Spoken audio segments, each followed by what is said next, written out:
Part 2 की starting में हमें डी को दिखाया जाता है, जो मूक को कॉल करते हुए कहता है कि तुमने फ़ोन उठाने में काफ़ी ज़्यादा देर कर दी, तुम तो अभी से मुझे भूल गए हो। जिसके ऊपर मूक उसे जवाब देता है, अरे ऐसी कोई बात नहीं है, मैं थोड़ा सा बिजी था।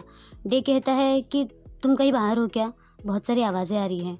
जिसके ऊपर मूक उसे मना करते हुए कहता है कि नहीं, मैं घर पर हूँ, शायद ये टीवी की आवाज़ होगी। डे कहता है कि तुम मुझसे कुछ छुपा रहे हो ना, कहीं तुमने किसी और की केयरटेकर बनने का फैसला तो नहीं कर लिया। जिसके ऊपर मूक उसे बता देता है कि नहीं, फ़िलहाल मैं पोरजाई के साथ एक रेस्टोरेंट में काम कर रहा हूँ। मूक उसे बताता है कि फ़िलहाल तो मैं यहाँ पे डिशेस वॉश कर रहा हूँ, मैंने अपने घर पे भी कभी नहीं की। मैं तो यहाँ पे कुक बनने आया था, लेकिन मुझे नहीं पता कि कुक बनने के लिए पहले डिशेस वॉश करनी पड़ती है। डेव उससे कहता है कि तुमने ये सारी बातें मुझसे क्यों छुपाई। जिसके ऊपर मूक उसे बताता है कि मैं ये तुमसे छुपाना नहीं चाहता था, लेकिन मैं चाहता था कि जब मैं कुक बनूँ तब मैं तुमसे ये सारी बातें बताऊँ। मुक कहता है कि डे, मैं तुम्हारी मॉम को प्रूफ करना चाहता हूँ कि मेरे जैसा इंसान भी तुम्हारा बहुत अच्छे से ख्याल रख सकता है। क्या तुम मुझ पे भरोसा कर सकते हो। जिसके ऊपर डे उसे जवाब देता है कि हाँ ठीक है, मैं तुम पे भरोसा कर रहा हूँ, लेकिन एक कंडीशन पे। तुम्हें मेरा कॉल हर बार उठाना पड़ेगा और ये मेरा नया नंबर है, इसे सेव कर लो। मुक कहता है कि श्योर, मैं तुम्हारा नंबर किस नाम से सेव करूँ। जिसके ऊपर डे उसे बताता है कि जो तुम चाहो। तभी वहाँ पे मुक का कलीग आते हुए उसे कुछ बर्तन देता है। तो मुक डे से कहता है कि डे, मुझे अब काम पे लौटना पड़ेगा, मैं तुम्हें बहुत मिस कर रहा हूँ। ऐसा बोल के दोनों फ़ोन कट कर देते हैं और यहाँ पे मूक जो है वो डे का नाम लिटिल डे बिग मॉक का बॉयफ्रेंड इस तरह से सेव करता है। फिर नेक्स्ट डे का सीन दिखाया जाता है, जहाँ पे नाइट जो है वो डे को हॉस्पिटल लेकर आता है। यहाँ पे नाइट कहता है कि मॉम ने हमें सेल्फी लेने के लिए कहा है, ताकि उन्हें बता सकूँ कि मैं तुम्हें अच्छे से ट्रीट कर रहा हूँ और नेक्स्ट मंथ में हमारी अगली अपॉइंटमेंट है। यहाँ पे डे नाइट से कहता है कि मैं मॉम के खाने से बहुत ज़्यादा बोर हो चुका हूँ, क्या हम कहीं और खाने के लिए चल सकते हैं। जिसके ऊपर नाइट मान जाता है। नाइट कहता है तुम क्या खाना चाहते हो। जिसके ऊपर डे कुछ कह पाए इसके पहले नाइट कहता है तुम्हें मोक के रेस्टोरेंट जाना है ना। डे कहता है कि तुम्हें कैसे पता। नाइट कहता है कि वो तो मैं नहीं बताऊंगा, लेकिन मुझे पता है कि मैं तो तुम्हें वहाँ पे लेकर नहीं जा सकता, लेकिन कोई और है जो तुम्हें वहाँ पे लेकर जाएगा। और यहाँ पे होती है मूक की एंट्री, यानी कि नाइट ने ये पहले ही प्लान करके रखा था। मूक को यहाँ पे देख के डे बहुत ज़्यादा खुश हो जाता है और कहता है कि तुम यहाँ पे कैसे आए। जिसके ऊपर मूक उसे बताता है कि मैं यहाँ पे पोरजाई के चेकअप के लिए आया हूँ। पोरजाई यहाँ पे कहती है कि ये कितनी छोटी दुनिया है ना, हम सब कोइंसिडेंस से मिल गए। जिसके ऊपर नाइट उसे कहता है कि कोइंसिडेंस, तुमने तो कल रात को ये प्लान किया था ना। जिसके ऊपर सब लोग सरप्राइज होते हुए मूक पोरजाई से कहता है कि तुम दोनों इतना क्लोज कब आ गए। पोरजाई बात घुमाते हुए कहती है कि तुम इसकी चिंता मत करो, तुम डे पे ध्यान दो, उसका ख्याल रखो। यहाँ पे नाइट कहता है कि पिछली बार की तरह लेट मत करना, 7 बजे तक आ जाना। जिसके ऊपर मूक मान जाता है और नाइट को थैंक यू कहता है और वो डे के पास आके उसे वहाँ से ले जाता है। उन दोनों के जाने के बाद पोरजाई जो है वो नाइट के पास आके उसे थैंक्स कहती है। नाइट कहता है वैसे भी मैं इन दोनों को देखते हुए बोर हो चुका था, तो मैं अब अपनी गर्लफ्रेंड का ध्यान रखना चाहता हूँ। तो पोरजाई उसे शर्माते हुए कहती है कि तुम्हारी गर्लफ्रेंड। जिसके ऊपर नाइट हाँ कहता है। नाइट कहता है कि तुम यहाँ पे किस डिपार्टमेंट में जाना चाहती हो, मैं तुम्हें लेकर जाता हूँ। जिसके ऊपर पोरजाई कहती है कि नहीं, तुम्हें मेरा ख्याल रखने की कोई ज़रूरत नहीं है, अपनी गर्लफ्रेंड का ख्याल रखो। जिसके ऊपर नाइट कहता है वो तो यहीं पे है। तो यहाँ पे पोरजाई शर्माती है, तब तक उसकी दोस्त फर्म आ जाती है। तो नाइट फर्म को कहता है कि मैं तुम्हारे पेशेंट को लाया हूँ। तो फर्म उसे कहती है कि थैंक यू और वो नर्स से कहती है कि इसे अंदर लेकर जाओ। यहाँ पे नाइट जो है ना वो बहुत ज़्यादा खुश हो रहा होता है, क्योंकि वो पोरजाई को टीज कर रहा था किसी और लड़की के नाम से। पोरजाई के जाने के बाद नाइट फॉर्म से कहता है कि ये मेरा बच्चा है, इसका अच्छे से ध्यान रखना। यानी कि यहाँ पे नाइट ने जो है वो फर्म के सामने अपनी फीलिंग्स अच्छी तरह से जाहिर कर दी है कि वो पोरजाई को पसंद करता है। सीन शिफ्ट होता है, हमें डे और मूक को दिखाया जाता है, जहाँ पे मूक डे से कहता है कि तुम पूरी तरह से ब्लाइंड हो चुके हो, तो ये अपॉइंटमेंट लेने की क्या ज़रूरत थी। जिसके ऊपर डे उसे बताता है कि डॉक्टर ने मुझे इंसिस्ट किया था कि मैं रेगुलर चेकअप करूँ, ताकि अगर कोई अपनी आइज़ डोनेट कर सके तो वो मुझे मिल जाएंगी। तो यहाँ पे मूक कहता है कि ठीक है, तो मैं तब तक तुम्हारा ख्याल रखूँगा। मूक डे से कहता है कि तुम कहाँ जाना चाहते हो। जिसके ऊपर डे उसे कहता है कि ये तो तुम्हें डिसाइड करना चाहिए ना, तुम मुझे डेट पर लेकर जा रहे हो। जिसके ऊपर मूक उसे टीज करते हुए कहता है क्या डेट। तो डे कहता है कि हाँ, अगर 2 जन कहीं बाहर घूमने के लिए जा रहे हो तो उसे क्या कहते हैं। जिसके ऊपर मूक उसे टीज करते हुए कहता है तो मैं इसे कहूँगा कि मैं तुम्हें अपने घर पे लेकर जा रहा हूँ। ऐसी इनकी थोड़ी सी मस्ती होती है। फिर हमें उन्हें एक एग्जीबिशन में दिखाया जाता है। यहाँ पे एक बुक होती है जो ब्लाइंड लोगों के लिए डिज़ाइन की गई होती है, यानी कि डे भी जो है उस बुक को छूते हुए वहाँ पे रखे हुए एनिमल्स के बारे में बता सकता है। इसी तरह से वो लोग कुछ पेंटिंग्स देखते हैं। एक पेंटिंग देखते हुए मूक जो है वो डे को उस पेंटिंग के बारे में बताने लगता है कि वो पेंटिंग किस तरह से है। डे उस पेंटिंग की तरफ देख रहा होता है तो मोक डे की तरफ देखता है। तो यहाँ पे डे जो है वो मोक के गालों को हाथ लगाने लगता है। मोक पूछता है कि तुम क्या कर रहे हो? डे उससे पूछता है तुम मेरी तरफ देख रहे थे ना? तो यहाँ पे मोक जो है वो साफ साफ मना कर देता है। डे पूछता है कि यहाँ पे आसपास कोई लोग हैं क्या? जिसके ऊपर मोक मना करता है। तो डे जो है वो मोक को किस कर लेता है। यहाँ पे जो इनके थोड़े से लबी डबी मूवमेंट दिखाए जाते हैं। फिर सीन शिफ्ट होता है। हमें वहाँ पे अर्न और प्ला को भी दिखाया जाता है। वो भी इस वर्कशॉप में आए होते हैं। डे और मोक को वहाँ पे देख के प्ला और अर्न बहुत ही ज़्यादा खुश हो जाते हैं। मोक अन से पूछता है कि तुम लोग यहाँ पे क्या कर रहे हो? जिसके ऊपर अन जवाब देता है कि मुझे यहाँ पे बुलाया गया था ताकि मैं ब्लाइंड लोगों को पेंट करना सिखाऊं। तो यहाँ पे डे उनसे कहता है कि ये कैसे पॉसिबल है? जब मेरी आंखें ठीक थी तब भी मैं ठीक से पेंट नहीं कर पाता था। तो अन उसे कहता है तुम्हें मुझ पे भरोसा नहीं हो रहा है ना? तो क्या तुम ट्राई करना चाहोगे? जिसके ऊपर प्ला कहती है कि हमारे पास कुछ सीट अवेलेबल है, अगर तुम दोनों इंटरेस्टेड हो तो हम ये कर सकते हैं। तो मोक और डे दोनों मान जाते हैं। फिर हमें दिखाया जाता है कि प्ला सबको ब्लाइंड फोल्ड देते हुए उनसे कहती है कि अब तुम लोगों को डांस करना है। जिसके ऊपर डे कहता है पर अभी तो आप लोगों ने कहा था ना कि हमें पेंट करना है। तो अर्न उसे बताता है कि ये थोड़ा सा वार्म अप है ताकि तुम लोग भी जो है वो हमारी तरह ये सब कर पाओ। ऐसा बोल के प्ला जो है वो म्यूज़िक ऑन करती है और यहाँ पे मोक जो है वो अपने आप को ब्लाइंड फोल्ड कर लेता है और वो लोग थोड़ा सा डांस करते हुए इंजॉय करते हैं। फिर यहाँ पे प्ला को दिखाया जाता है जो एक लड़की को पेंट करना सिखा रही होती है। अर्न कहता है अन यहाँ पे डे को कलर्स के बारे में बता रहा होता है। डे कहता है लेकिन मैं कलर्स को पहचानूंगा कैसे? अन कहता है कि तुम्हें बस इसे स्मेल करना है और तुम समझ जाओगे। फिर वो प्ला को बुलाता है और कहता है कि प्ला मेरा काम हो गया है, मुझे यहाँ से ले चलो। तो प्ला उसे ले जाती है और यहाँ पे मुक जो है वो डे को एक एक कलर सुंघा रहा होता है। लेकिन यहाँ पे डे जो है उन कलर्स को पहचान नहीं पाता। मुक कहता है वैसे भी मैं तुम्हें नहीं बताने वाला कि ये कलर कौन से है।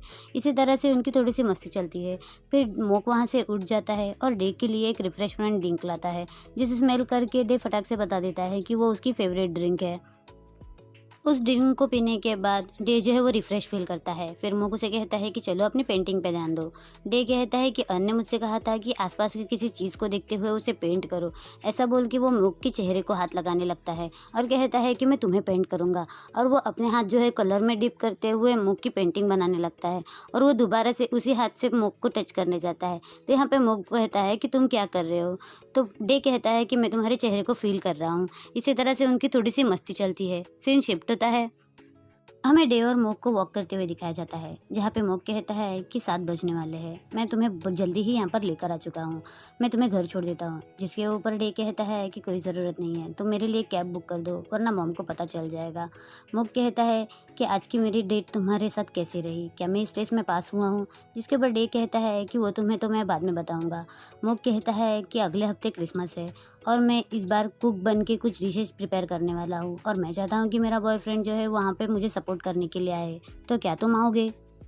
डे कहता है सेंटा से पूछ लो, शायद वो तुम्हारी विश पूरी कर दे। तो यहाँ पे मोक उसे कहता है तुम आओगी या नहीं?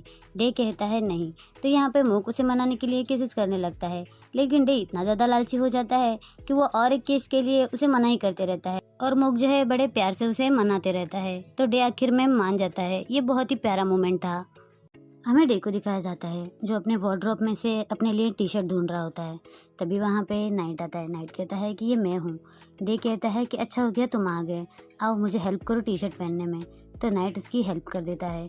डे पूछता है कि मैं कैसा लग रहा हूँ? जिसके ऊपर नाइट कहता है तुम बहुत अच्छे लग रहे हो, लेकिन सुनो ना, मॉम तुमसे बात करना चाहती है। ये सुनने के बाद डे के चेहरे का रंग उड़ जाता है। नाइट उससे कहता है कि डरने की कोई बात नहीं है, मॉम ने तुम्हारे लिए एक क्रिसमस सरप्राइज़ प्लान किया है।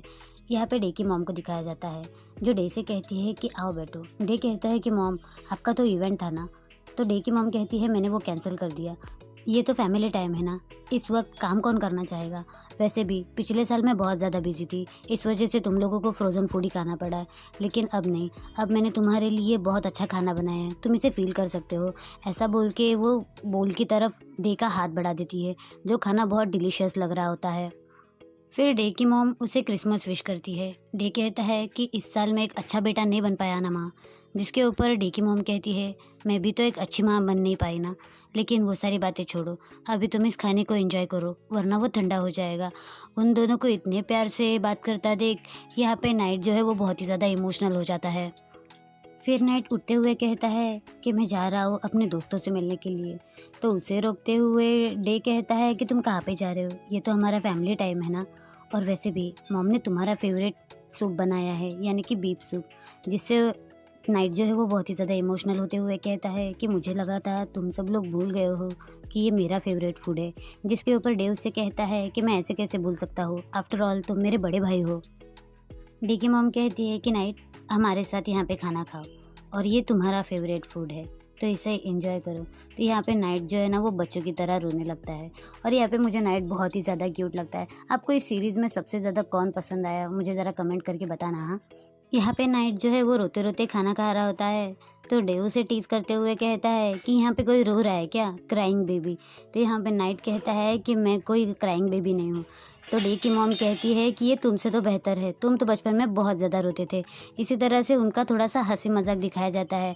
सीन शिफ्ट होता है, हमें मूक को दिखाया जाता है जो अपने रेस्टोरेंट में काम करते हुए डे की राह देख रहा होता है। यहाँ पे हमें डे को भी दिखाया जाता है जो कि बहुत परेशान हो रहा होता है, क्योंकि वो भी मोक के पास जाना चाहता है, लेकिन यहाँ पे वो जो है फैमिली टाइम एंजॉय कर रहा होता है। फिर दिखाया जाता है मोक को जो फ्लोर क्लीन कर रहा होता है। तभी उसके कलीग आके कहते हैं कि मोक अब हमें देर हो रही है, मेरे बच्चे राह देख रहे हैं, तो मैं जा रहा हूँ। मोक कहता है कि हाँ ठीक है जाओ। तभी मोक को जो है वो डी का कॉल आता है। मोक कहता है कि अगर तुमने फूड ऑर्डर करने के लिए कॉल किया है तो मैं तुम्हें बता दूं कि रेस्टोरेंट क्लोज हो चुका है।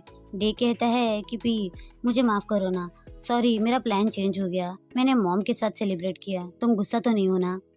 मोक कहता है कि नहीं, मैं समझ सकता हूँ, जाने दो, मैं नेक्स्ट ईयर ट्राई कर लूँगा, शायद सेंता तब मेरी बात सुन ले। तो डे कहता है कि समझ लो कि सेंता अब तुम्हारी बात सुन रहे हैं, तो तुम उनसे क्या मांगना चाहोगे। मोक कहता है कि ऐसा है तो मैं मांगना चाहूँगा कि डे को अभी मेरे पास भेज दो। तो डे कहता है कि आज का चांद बहुत खूबसूरत है ना, क्या तुम इसे बाहर आकर देखना चाहोगे। तो मोक जो है वो सरप्राइजिंगली डोर के बाहर जाता है। तो यहाँ पे सामने डे खड़ा होता है। डे मोक को क्रिसमस विश करता है। मोक कहता है और तुम्हारी मॉम का क्या, जिसके ऊपर डे कहता है मैंने उन्हें बता दिया है कि मैं गी के साथ सेलिब्रेट करने के लिए जा रहा हूँ, मैंने कैब बुक की तो शायद उसने मुझे गलत एड्रेस पे छोड़ दिया। मोक कहता है कि तुम बहुत ही सही एड्रेस पे आए हो, मैंने अपने कस्टमर के लिए बेस्ट सेव रिजर्व करके रखी है। ऐसा बोल के वो डे को रेस्टोरेंट के अंदर लाता है और इसे बड़े प्यार से बिठाता है। मोक डे के लिए ड्रिंक सर्व करता है। तो डे उससे कहता है कि पूरे रेस्टोरेंट में हम दोनों अकेले हैं, तो क्या कस्टमर के साथ एक एम्प्लॉय बैठ सकता है। तो यहाँ पे मोक कहता है कि एक एम्प्लॉय बैठ सकता है अपने बॉयफ्रेंड के साथ डिनर करने के लिए, क्या मुझे अलाउड है। जिसके ऊपर डे जो है वो हाँ कहता है। तो मोक उसे प्यार से किस करता है। मोक डे को डिस्टर्ब करते हुए कहता है कि ये सब मैंने तुम्हारे लिए बनाया है, और मैं जब से खाना बना रहा हूँ तब से लेकर आज तक एक बेस्ट शेफ़ के बेटे ने मुझे कभी कॉम्प्लीमेंट नहीं किया। ये डिश कैसी बनी है, तुम मुझे नर्वस फील करवा रहे हो, ज़रा जल्दी बताओ। तो डे कहता है कि डिश इतनी बुरी भी नहीं है। तो मोक कहता है इसका मतलब क्या है। तो डे कहता है कि इसमें एक गलत बात है, ये डिश तुम्हें बहुत पहले बना देनी चाहिए थी क्योंकि ये बहुत अच्छी है। ऐसा बोल के वो दोनों अपना रोमांटिक डिनर एंजॉय करते हैं। मोक कहता है कि इस साल सबसे अच्छी चीज़ हुई है कि मैंने तुम्हारे साथ बहुत ही अच्छा टाइम स्पेंड किया है, ये मेरी ज़िंदगी के सबसे प्यारे मोमेंट है। जिसके ऊपर डे कहता है कि तुम तो बड़े ही रोमांटिक हो रहे हो, लेकिन इतना रोमांटिक होने की ज़रूरत नहीं है, अभी तक तो मैंने तुम्हें गिफ्ट भी नहीं दिया है। ऐसा बोल के वो अपना लाया हुआ गिफ्ट जो है वो मोक को दिखाता है। तो मोक उस गिफ्ट को देखते हुए बहुत ही ज़्यादा खुश हो जाता है। तभी वहाँ पे डे की मॉम आ जाती है, जिसे देखकर मौत बहुत ही ज़्यादा डर जाता है और वो उन्हें कहता है कि मैम ये मेरी गलती है।